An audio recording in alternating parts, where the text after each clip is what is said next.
침치료와 뜸, 왜 함께 사용해야 할까? 안녕하세요. 한방과 건강생활 채널입니다. 오늘은 한의학의 대표적인 치료법인 침과 뜸이 왜 함께 사용될 때 더 큰 효과를 발휘하는지에 대해 알아보겠습니다. 우리가 한의원이나 한방병원에서 침 치료를 받을 때 종종 뜸 치료도 함께 권유받는 경우가 많습니다. 이는 단순히 두 가지 치료법을 병행하는 것이 아니라 오랜 한의학적 지혜가 담긴 이유가 있습니다. 침과 뜸은 서로 다른 특성을 가지고 있지만 함께 사용될 때 신체의 자연 치유력을 극대화하는 시너지 효과를 발휘합니다. 먼저 침과 뜸이 각각 어떤 원리로 작용하는지 살펴보겠습니다. 침 치료는 인체의 특정 경혈점에 가는 바늘을 자극하여 기혈의 순환을 촉진하고 에너지 불균형을 바로잡는 방법입니다. 침은 주로 빼는 작용을 하며 몸 안에 정체된 기운이나 나쁜 기운을 밖으로 빼내는 역할을 합니다. 예를 들어 통증, 염증, 열이 있는 상태에서는 침을 통해 이러한 병적인 상태를 감소시킬 수 있습니다. 반면 뜸 치료는 쑥을 원료로 한 뜸쑥을 경혈점 위에서 태워 열 자극을 주는 방법입니다. 뜸은 더하는 작용을 하며 몸의 양기와 열을 보충하고 기운을 북돋우는 역할을 합니다.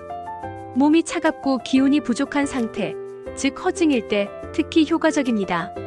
그렇다면 이 두 가지 치료법을 함께 사용하면 어떤 장점이 있을까요? 첫째, 침과 뜸은 음양의 조화를 이룹니다. 한의학에서는 인체의 건강을 음과 양의 균형으로 바라봅니다. 침은 주로 음적인 성질을 가지고 있어 과도한 열이나 기운을 빼내는 데 효과적인 반면 뜸은 양적인 성질을 가지고 있어 부족한 기운을 보충하는 데 도움이 됩니다. 따라서 침과 뜸을 함께 사용하면 인체의 음양 균형을 효과적으로 조절할 수 있습니다. 둘째, 상호 보완적인 효과를 발휘합니다. 침 치료로 경락의 흐름을 개통시키고 나면 뜸 치료를 통해 열 에너지를 공급하여 치료 효과를 강화하고 지속시킬 수 있습니다. 예를 들어 관절염 환자의 경우 침 치료로 통증과 염증을 완화시킨 후 뜸 치료로 혈액순환을 촉진하여 관절 강화와 재생을 도울 수 있습니다. 셋째, 치료 범위가 확장됩니다. 침은 주로 국소적인 효과가 있는 반면 뜸은 그 열 에너지가 경락을 따라 깊숙이 전달되어 보다 광범위한 효과를 줄 수 있습니다. 특히 내장기관의 기능 개선에 있어서 침과 뜸의 병행은 더욱 효과적입니다. 넷째, 한의학적 관점에서 허실에 따른 맞춤 치료가 가능합니다. 인체의 상태는 기운이 과도한 실증과 기운이 부족한 허증으로 나뉠 수 있는데 침은 실증에, 뜸은 허증에 더 효과적입니다. 대부분의 질환은 허실이 복합적으로 나타나므로 침과 뜸을 함께 사용하면 보다 정확한 치료가 가능합니다. 침과 뜸의 병행 치료가 특히 효과적인 질환들을 살펴보겠습니다. 첫 번째로 소화기 질환이 있습니다. 만성 위장염, 소화불량, 과민성 대장 증후군 등의 소화기 문제에 침으로 통증과 불편함을 줄이고 뜸으로 소화기 기능을 강화할 수 있습니다. 두 번째는 근골격계 질환입니다. 관절염, 요통, 오십견 등의 문제에서 침은 즉각적인 통증 완화에, 뜸은 장기적인 관절과 근육 회복에 도움을 줍니다. 세 번째는 면역력 저하 상태입니다. 잦은 감기나 피로감으로 고생하는 경우 침으로 몸의 긴장을 풀고 뜸으로 양기를 보충하여 전반적인 면역력을 높일 수 있습니다.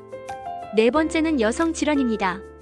생리통, 냉증, 갱년기 증상 등의 침과 뜸의 병행은 호르몬 균형과 기혈순환 개선에 도움이 됩니다. 다섯 번째는 스트레스와 정신 건강 문제입니다. 불안, 우울, 불면증 등의 문제에 침은 즉각적인 진정 효과를, 뜸은 지속적인 기운 보충을 통해 정신 건강 개선에 기여합니다. 침과 뜸을 함께 사용할 때는 몇 가지 원칙이 있습니다. 먼저 순서가 중요합니다. 일반적으로 침 치료를 먼저 시행한 후 뜸 치료를 시행합니다. 이는 침으로 경락을 먼저 개통시킨 다음 뜸의 열 에너지가 더 효과적으로 전달되도록 하기 위함입니다. 또한 동일한 경혈을 활용하는 것이 일반적입니다.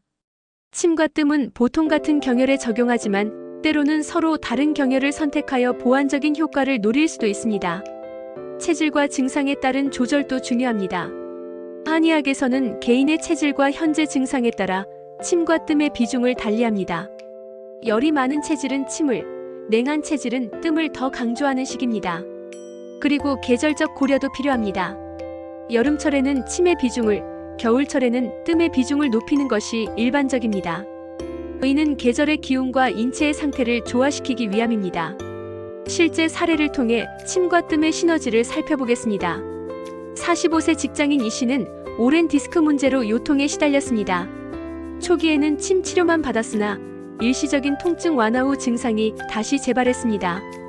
이후 침과 뜸을 병행한 결과 통증이 크게 감소했을 뿐 아니라 재발도 줄어들었습니다. 특히 허리 부위에 방광경 경혈에 침을 놓고 뜸을 뒤이어 시행했을 때 뜸의 열이 깊숙이 전달되어 근육 이완과 혈액순환 개선에 큰 도움이 되었다고 합니다. 또 다른 사례로 37세 주부 박 씨는 만성 위장염과 소화불량으로 고생했습니다. 중환, 족삼리 등의 경혈에 침과 뜸을 병행한 결과 단순히 증상 완화뿐만 아니라 소화기 기능이 전반적으로 개선되어 식습관 개선과 함께 장기적인 효과를 볼 수 있었습니다.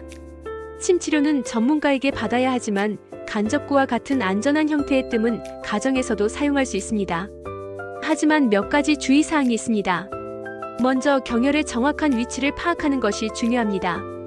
잘못된 위치에 뜸을 뜨면 효과가 없거나 부작용이 생길 수 있습니다. 화상에 주의해야 합니다.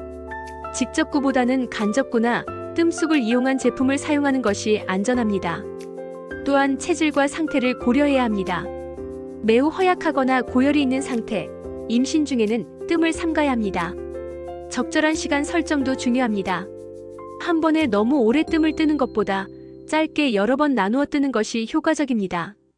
침과 뜸은 각각 독립적으로도 효과적인 치료법이지만 함께 사용될 때 그 효과는 배가 됩니다. 음과 양의 조화, 허와 실의 균형을 통해 인체의 자연 치유력을 최대한 끌어올리는 것이 침과 뜸을 병행하는 한의학적 지혜입니다. 현대의학과 한의학을 적절히 병행하면서 자신의 체질과 증상에 맞는 최적의 치료법을 찾는 것이 중요합니다. 침과 뜸의 효과적인 활용을 통해 여러분의 건강이 더욱 향상되기를 바랍니다. 다음 영상에서는 집에서도 안전하게 할 수 있는 간접구 방법에 대해 더 자세히 알아보겠습니다. 여러분의 건강한 생활을 한방과 건강생활이 항상 응원합니다. 구독과 좋아요, 알림 설정 부탁드리며 궁금한 점은 댓글로 남겨주세요. 감사합니다.